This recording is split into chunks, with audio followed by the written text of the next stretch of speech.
Again, thank you for joining us. I am so excited about today's webinar. We have some incredible things planned today that's going to positively impact you as a teacher, administrator, and most importantly, your students. We know that you might have a few questions and want to provide you an opportunity to submit those questions. You may use the Q&A button to submit questions during our webinar. We have a few of our members from our team that is joining us that will answer those questions. If after the webinar concludes and you have additional questions, we invite you to please send them to training@eduphoria.net. My name is Alicia Thomas, and I'm a member of the training and implementation team here at Eduphoria. I'll be your narrator for the afternoon. I'm joined by my teammates, Tara Wheaton and Paige Parker. Both are also members of the training and implementation team. They are going to model the role of the teacher and principal in the student growth process today. Tara will play our teacher. She's going to demonstrate how to analyze student data in Aware, write a student growth goal, build a portfolio, and use data collection as evidence of student performance to inform student growth ratings. Paige, on the other hand, will play our principal. She's going to demonstrate how to evaluate the student growth goal, how to check for evidence, and use our tools and reporting to support and coach teachers in this process. Let's take a quick look at our objectives and what we will accomplish today. We will analyze student growth, discuss options for student growth measurements, model the TEA SLO model, and discuss and demonstrate coaching in the student growth process. I want to emphasize that measuring student growth is a process over time between the principal and the teacher. There are different methods to measuring student growth. The appropriate method in your district depends on how you answer the question, why we look at student growth. So why do we look at student growth? It is imperative that we discuss this from the perspective of both the teacher and the principal to fully grasp this topic. Tara, why is it important for a teacher to measure student growth? So as a teacher, measuring student growth really helps me to inform my instructional practices. Engaging in the routine that we're going to be discussing has helped me to become a truly reflective practitioner in my field. It allows me to have targeted conversations about student performance and how students are developing their skills over time within my professional learning community.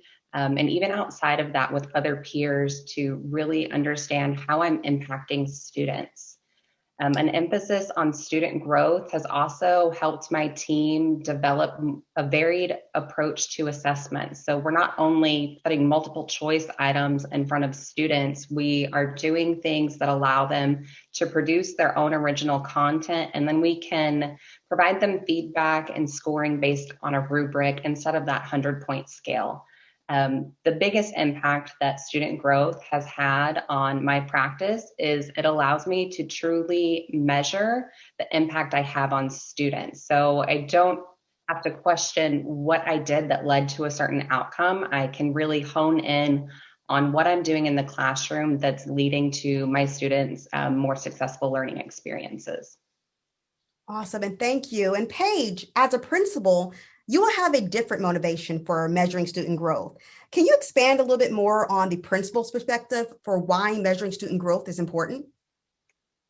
Although it's called student growth, it's really about both teacher growth and student growth. The key is the ability to take the student growth outcomes and translate those into feedback on teacher practices. So as Tara said, tying those things together. And in contrast to a walkthrough or an observation that I might do as part of the appraisal process, the student growth measures capture the impact over the entire course. And that gives me as the appraiser a more complete picture that I can use to help improve teacher practices. Great. So again, the why we measure student growth will inform our how we measure student growth. Paige, can you go more in depth about the different methods? There are two basic types of student growth methodologies. There are process-based and assessment-based. The process-based methodology involves SLOs, student learning objectives, which we're going to use as our model today, and also student portfolios. One of the big features is transparency, that you can see everything that is happening throughout the year. The teachers are involved. They write their own student learning objectives or select their own pieces to include in that. It's collaborative, both among teams, like Tara mentioned, but also between the appraiser and the teacher. And you have that accuracy of being able to see things that are happening throughout the year and changes that are taking place throughout the year. The assessment-based methodology applies to pre and post tests and also to VAM, or value-added measures. Those two types focus on the numbers.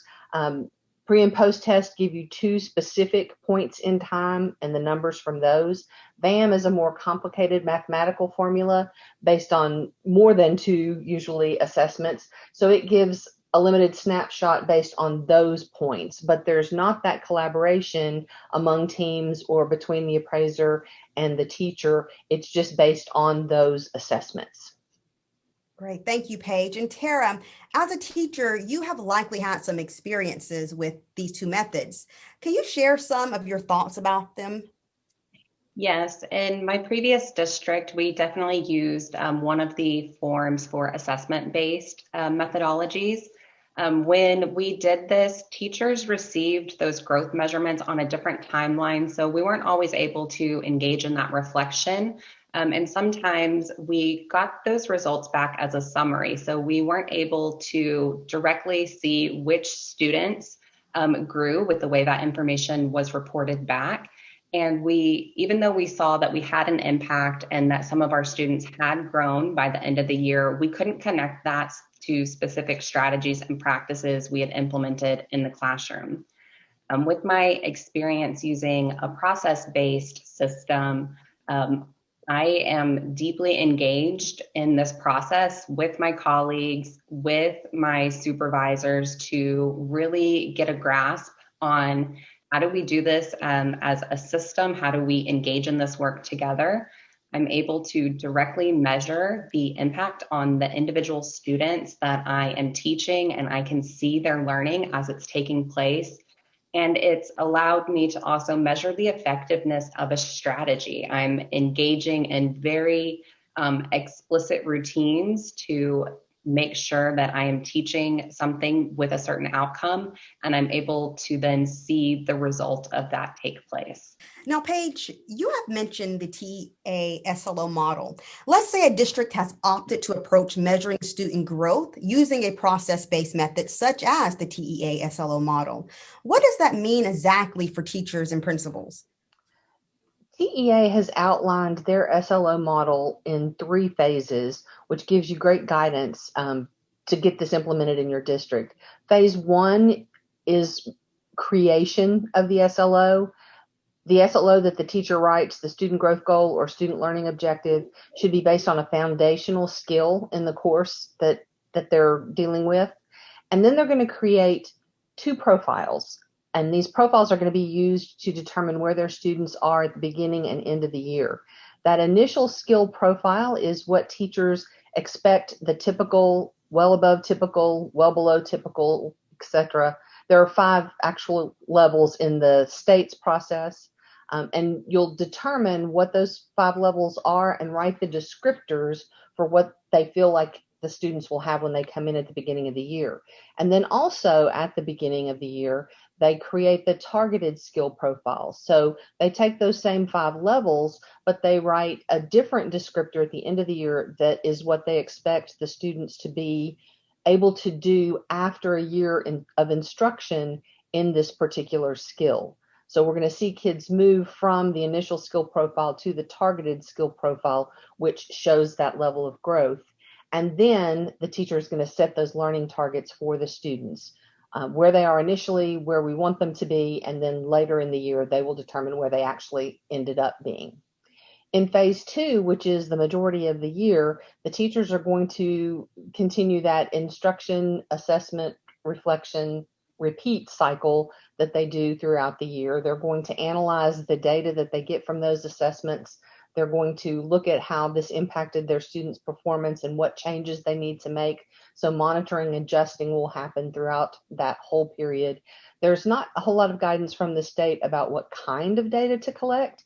So districts and teachers can make those decisions, but they're going to be collecting data on the different things that they do in the classroom throughout the year.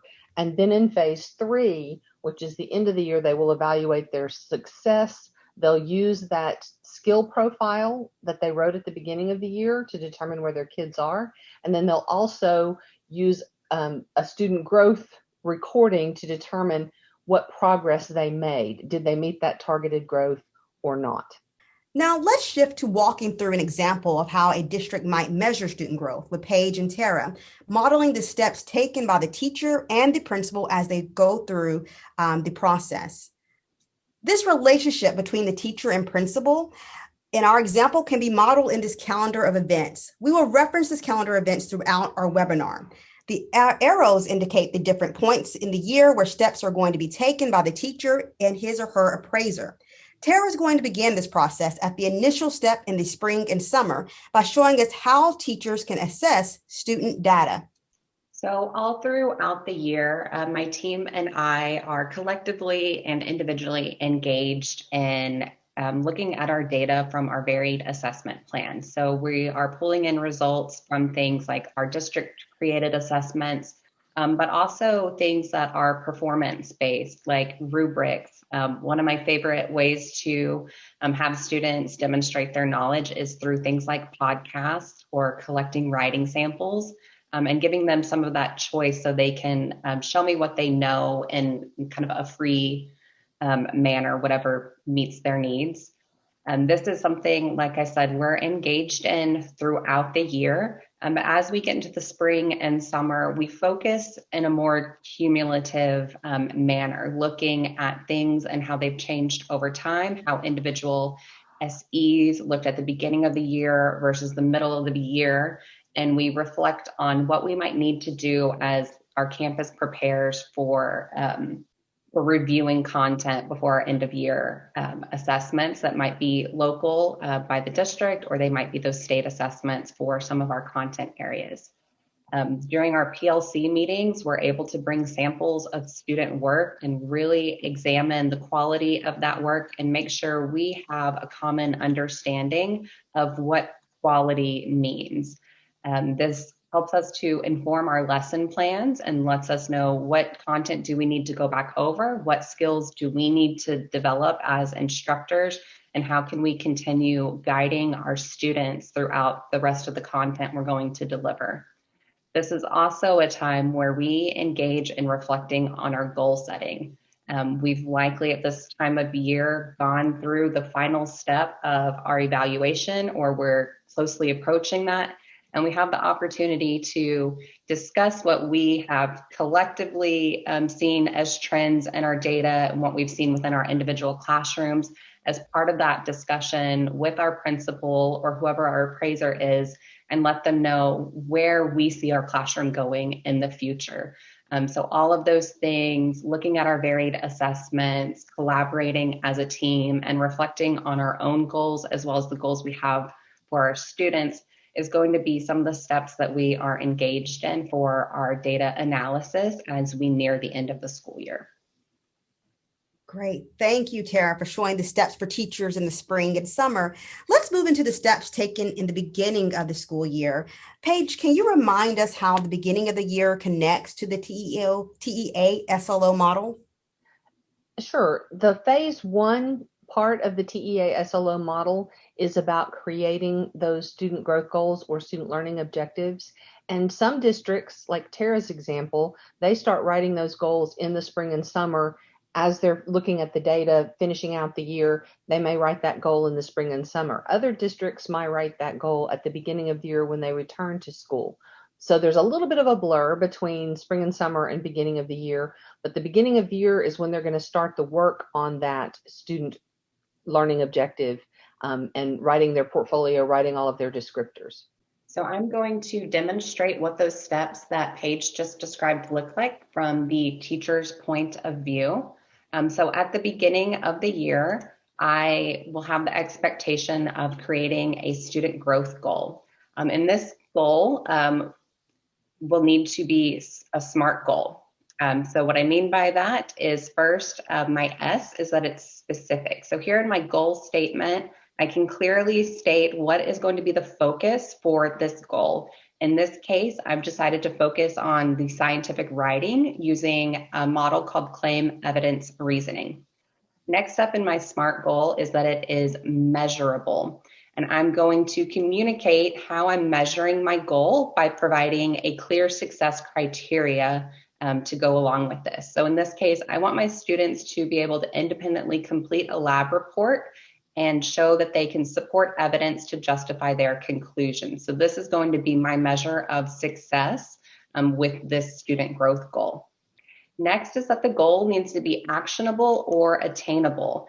So as you are initially building your goal, you will be required to include a minimum of one action. So these are going to be things that you know are connected to your goal that you are conducting throughout the year. And as you notice here, as more things come up in the year, we can continue to add additional actions, and we can even date when we maybe expect to start those or complete those tasks. And we could even repeat some of these. If I know I am collecting data from lab reports at multiple times in the year, I could timestamp each of those, or just note in here, I'm doing this 3 times within the school year. Next, for our SMART goal, we want it to be results oriented or relevant for our content. So there is a space for us to provide standards and tags. And so as Paige mentioned, with the student learning objective model, we're focusing on a foundational skill. So here I've selected some skills that are directly relevant to my students as scientific writers.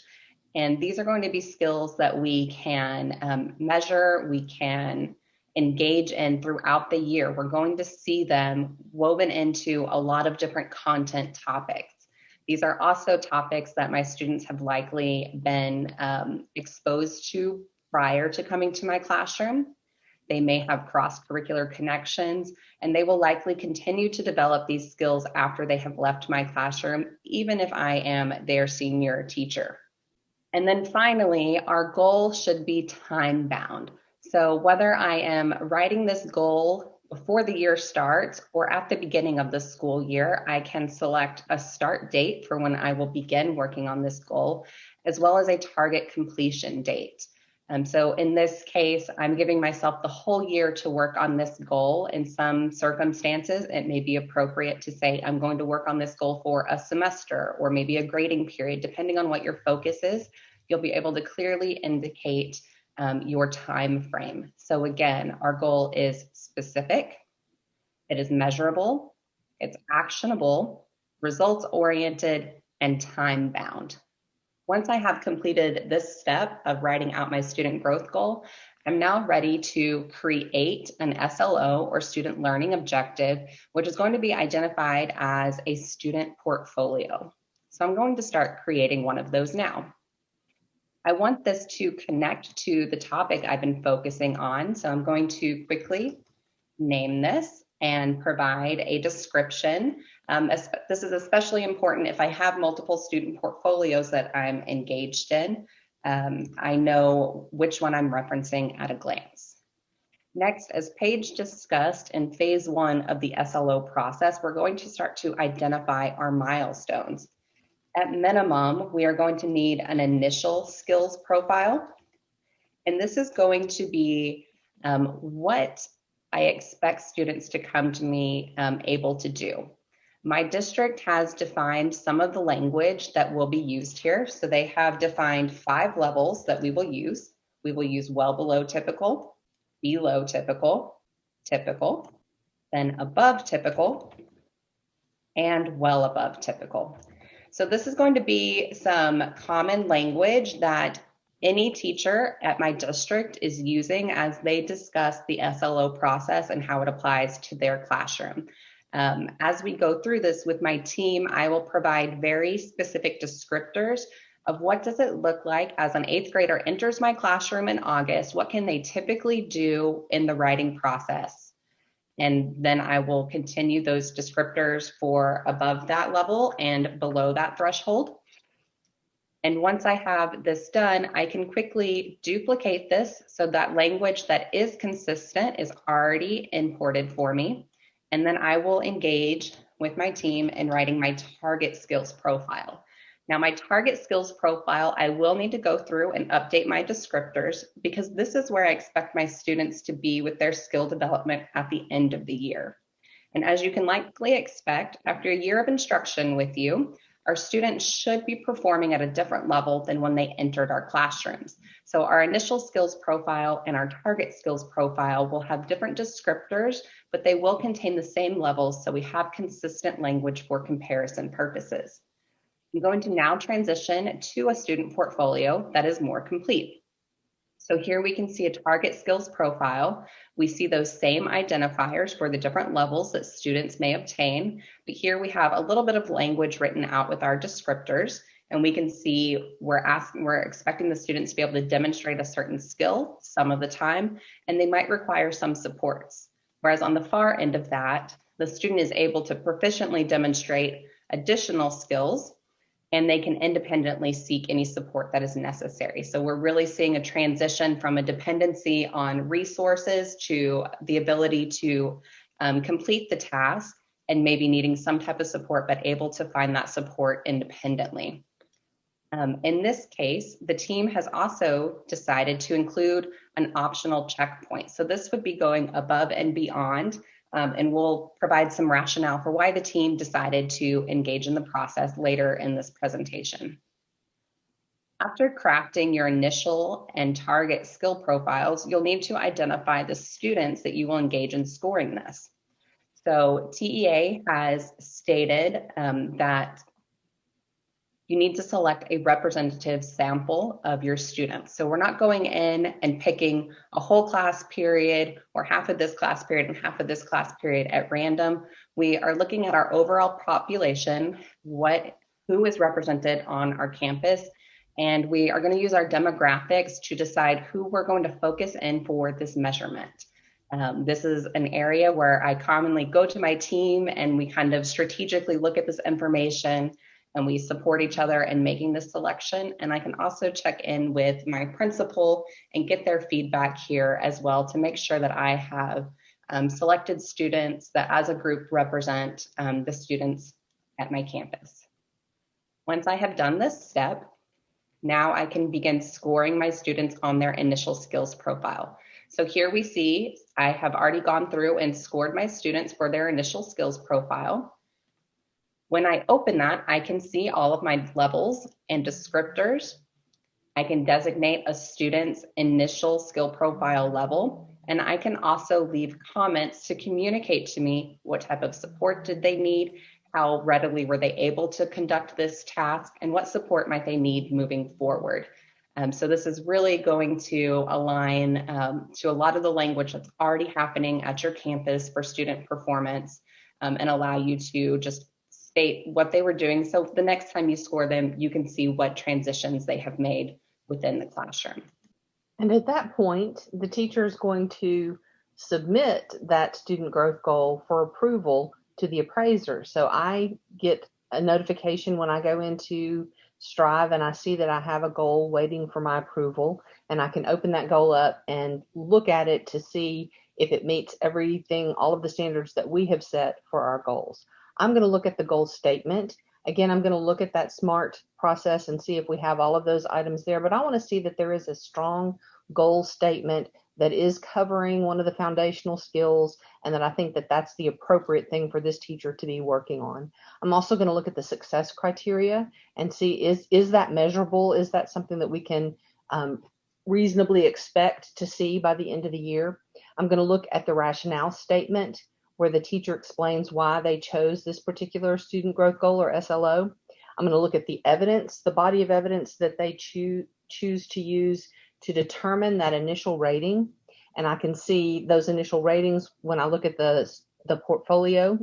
So I'm going to be able to see all of the things the teacher did, all the work that they put in to get this ready. And then I'm going to decide whether it's ready to approve. I might look at the evidence, and in this case, I don't see a rationale statement. And the rationale statement, the evidence portion is a good place to put that in. So I'm going to want to have a coaching conversation with this teacher. Some coaching conversations will be synchronous and some will be asynchronous. In this case, we're going to use the messaging that's built into the Strive goals so that we can have an asynchronous conversation. And I'm going to send a message to her and say, hey, I noticed that you haven't added your rationale for your SLO. Please put that in the evidence section. That's going to let me know what's going on with her goal and her thought process.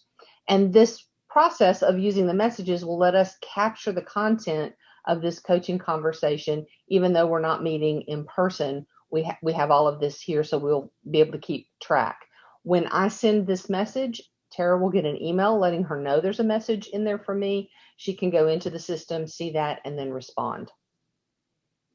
So now that I've been notified of this feedback from my principal, I have gone back into Strive and I have typed out some text evidence of my rationale. So I went through what that data analysis looked like with my team at the end of last year and how we arrived at the process of focusing on a claim evidence reasoning to support the writing process in our classroom.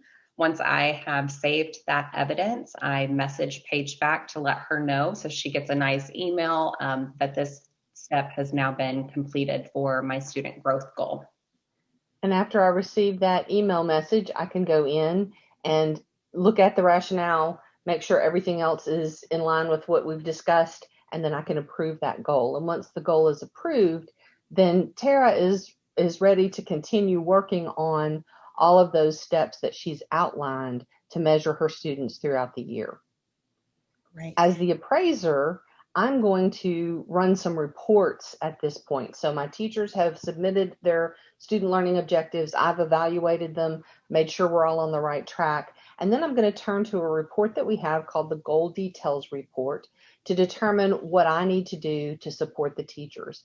And as you can see in this report, I can see all of my teachers and the goals that they've written. I can see all of the appraisers on my campus. Right now, it looks like they're filtered down to just one appraiser, but I would be able to see assistant principals as well if we had any listed there. I can look at the goal statements across the campus. So even some of my other appraisers, I can see the goals that were there and see, as the building principal, I can see those goals and see if I think all of the goal statements are appropriately written, and we can kind of have some conversations about that if I see any concerns. I can also look at the way things are going to be measured, what types of things that they're writing in their goals, what standards and tags or what areas they're using to focus on with the SLOs. And so I might determine that based on what I see in the success criteria section, I would like to remind teachers of some other strategies that they can use or some other types of measurements that they can use. And so I might want to include something in a faculty meeting, or I might look at the standards and tags that are chosen across my campus and determine that some professional development is needed. I can also use this report to help plan my appraisal calendar, because I need to be, and all of my appraisers need to be, evaluating the teachers in the course that they're using for their SLO or student growth goal. So that there needs to be a correlation between what they're working on and where they're being evaluated. So this will help me to focus, if I have teachers with multiple preps, on where and when I need to be evaluating them. And then this is also great information to share with instructional coaches to talk about ways that they can support the teachers in their work on the SLOs also. So after the beginning of the year tasks are completed, we transition into the middle of the year section. This is phase 2 of the TEA SLO model. During the middle of the year, teachers will continue to monitor their students, collect data on progress, and add evidence to their goals.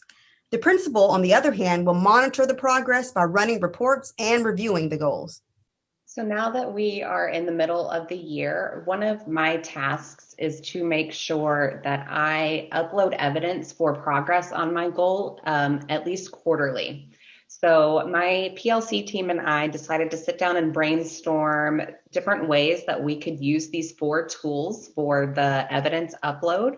And we decided that things like items from our PLC agenda could be relevant to show how we are collaborating, what questions are we asking one another, and how are we engaged with this SLO and student growth process throughout the school year.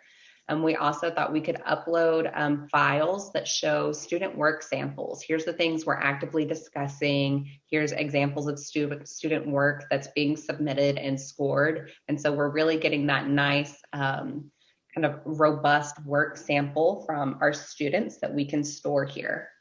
We also thought providing examples of our lesson content. How are we delivering this? What does gradual release look like at the beginning of the year versus the middle of the year, since we are continuously engaged with development of this skill for our SLO process. And then we always have the option to connect our professional learning, and that could be topics that we are engaged in at the district level or outside of the district. We can make sure that that is reflected here in our student growth goal by uploading a portfolio entry from workshop. Also, as the appraiser, I have the ability to add evidence. So when I go in and view a teacher's student growth goal, I will have the button that says additional evidence, and I can add as well.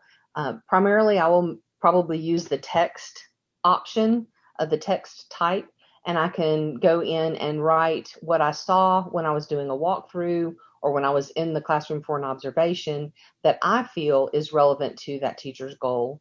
And when I click the upload button, it's going to show there, and it's going to show that I'm the one who added that evidence. So you can see who created the evidence and when.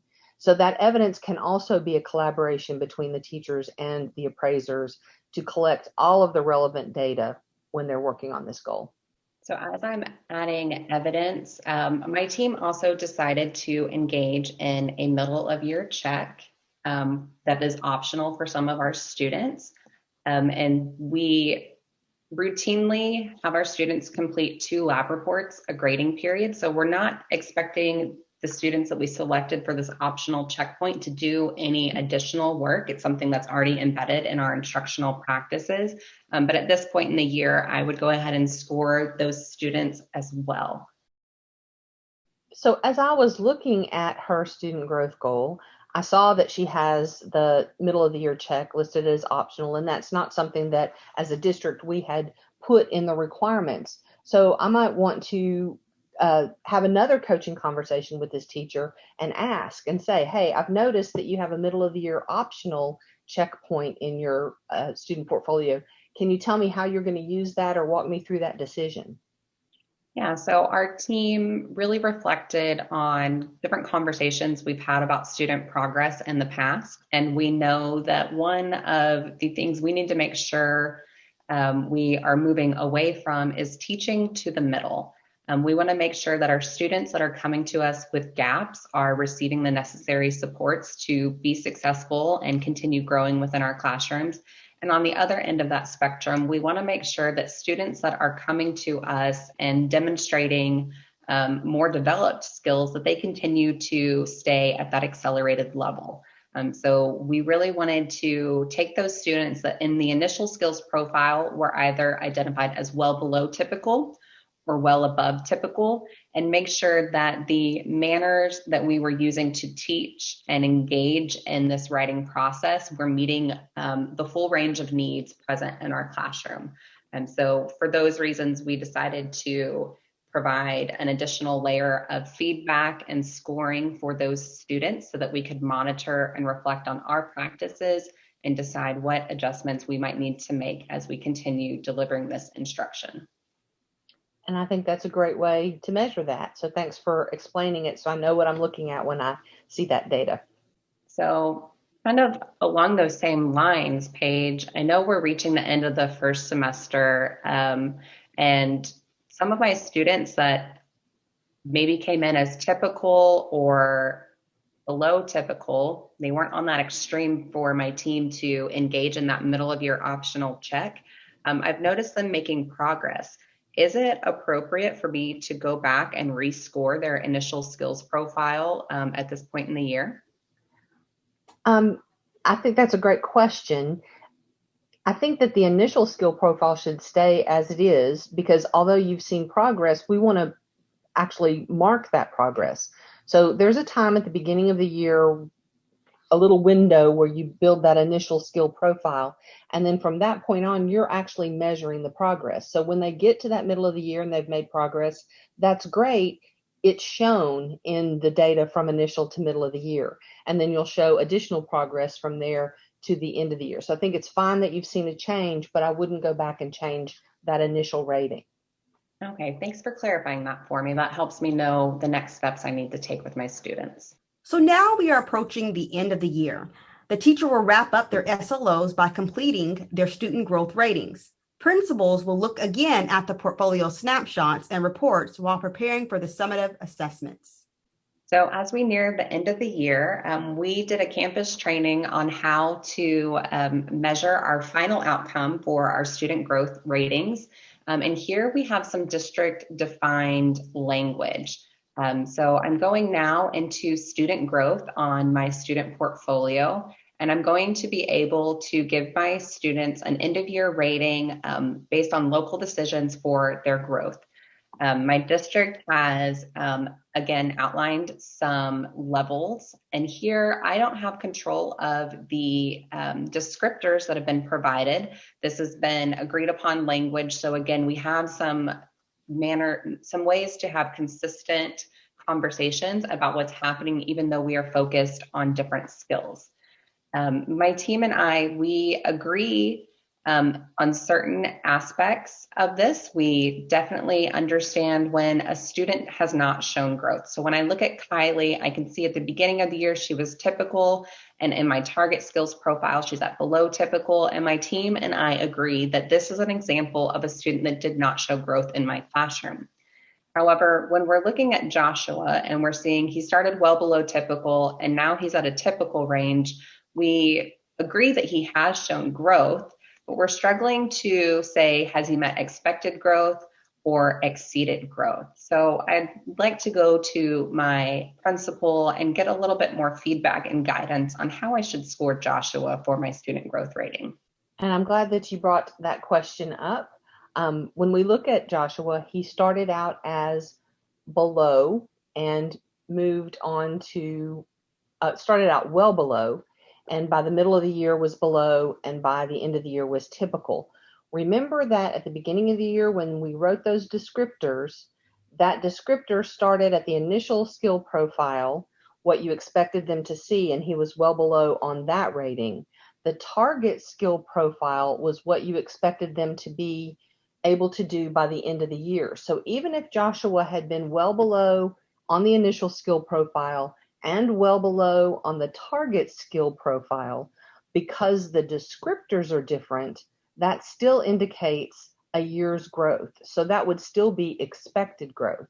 And because Joshua moved from well below to typical, I believe, that's 2+ years of growth. So I would say he definitely exceeded expected growth. Okay, that gives me a lot of guidance on how I could answer the same question for others of my students, that I can mark that they have exceeded growth, and I can provide comments to communicate what led me to that conclusion. After probably many of those types of conversations with teachers and maybe some PLC conversations with groups of teachers, as an appraiser, I'm going to go in and look at that portfolio snapshot data, and I'm going to prepare for the summative evaluation and the part of the summative that includes the student growth or SLO component. On the portfolio snapshot, after a teacher has done those student growth measures at the end, that final column on the right where they determined did not grow, expected growth, or exceeded growth, I'm going to see this bar chart in the portfolio snapshot. So I can see the numbers that Tara has rated so far as did not grow, expected growth, or exceeded growth. So I can see how the outcome was with her portfolio in this snapshot. That's one portion of the rubric for rating the student growth component or the SLO overall. So in this case, I see that she has the largest number of her students who met growth and some who exceeded. which sounds like the accomplished description here. Most students demonstrated targeted growth. Some students exceeded targeted growth. But that's only one piece of the descriptor. So I have to look at the rest. The teacher has crafted a quality student growth goal. Teacher has set student growth goals that reflect high expectations for students, has monitored student progress, collected data, reflected on his or her pedagogy, and made adjustments to strategies as needed. And these are things that we've been talking about all along. In the beginning of the year, we looked at those descriptors, and I looked at the descriptors before approving the goal, and we had conversations about that process, about the data collection process. And so all of those things feed into the rest of that description of how the student growth component, or the SLO, would be rated. And then the final thing that I'm going to want to do with this information is run that goals detail report again. So I ran it earlier so that I could see the goal statements and the success criteria, and I could make some plans for my district. But in this view, I've actually scrolled over. You'll notice that I have a gap there between my first two columns, A and B, and T. So I'm kind of far to the right-hand side of my spreadsheet here. But we have a new part of this report that brings in data from the student portfolio. So I can get that portfolio snapshot data for my entire campus by running this report. And so I can see all of the demographic data that was part of that teacher's SLO, and then I can also see the numbers for that teacher of did not grow, grew as expected, or exceeded expected growth. And then it does a formula for me to automatically give me a percentage of that teacher's students who met or exceeded growth. Now, all three numbers, did not grow, grew, and exceeded, are important. But for those of you, those districts that are participating in the teacher incentive allotment, that percentage of students that met or exceeded growth is going to be important when you start reporting your data out. So, wow, we have covered a wealth of information today, yet the learning does not conclude here. Tara, what are some additional ways our audience can receive help with our topic today while in Strive and in Aware? So in Strive and Aware, you have the option to access EDI Helps. So in Strive, we have a nice little question mark up here at the top for you. It's going to populate with some information based on where you are at in the program. So example, we've been talking about goals today. I see a folder here with tasks related to goals. I can quickly access some information, and I can have a nice tutorial to walk me through certain steps of the process that I'm trying to utilize. I can also look for videos that will help me with the process. So if I type in goal and I scroll through my options, I can see things like videos. So that goal summary report that we've been talking about, I can click here and I have a nice video that's going to walk me through some information without ever leaving the page that I need to be on, that I'm trying to navigate within the software. So without leaving, I can access some more information. When I'm in Aware, that same tool looks like this little guy, and I can drag him around if he's ever in my way. When I open up this area for EDI Helps, again, I can type in search criteria and I can start to access information. I can also go straight to an article, so I can learn more about how to add an SLO like we did today, and see some more of that how-to, some of the navigation to get to the screens you saw, so that you can get those nice step-by-step guidance on how to engage in this process at your campus. Thank you, Tara. Also, in addition to EDI Helps, we regularly host webinars just like this, and also Lunch and Learns. We have 2 coming up later this month that we welcome you and invite you guys to join. We would like for you also to connect with us through our social media. We have Twitter, Facebook, and Instagram, and also our YouTube. We also have videos on YouTube. But you can also join our mailing list and stay up to date with some of our news and information. Last, I want to reiterate that you can send any final questions to training@eduphoria.net. And it looks like we have a couple of minutes now that we can take some questions. Our training team, is there any questions that you think we could ask or answer right now live for our audience? We had one clarification, I think, that Dr. Renfro brought to us with. She just wanted to reiterate. We just wanted to make sure it was clear that changes should not be made to those initial skill and target skill profiles after they've been approved by the appraiser. So just clarifying that in the process, that once the appraiser approves those, that you should not change those at any time during the year. So just that little clarification. I think we've answered most of the others. You guys did a wonderful job.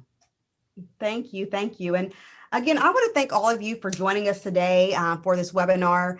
It's been very exciting to be here with you, and just have a wonderful rest of your week. Thanks.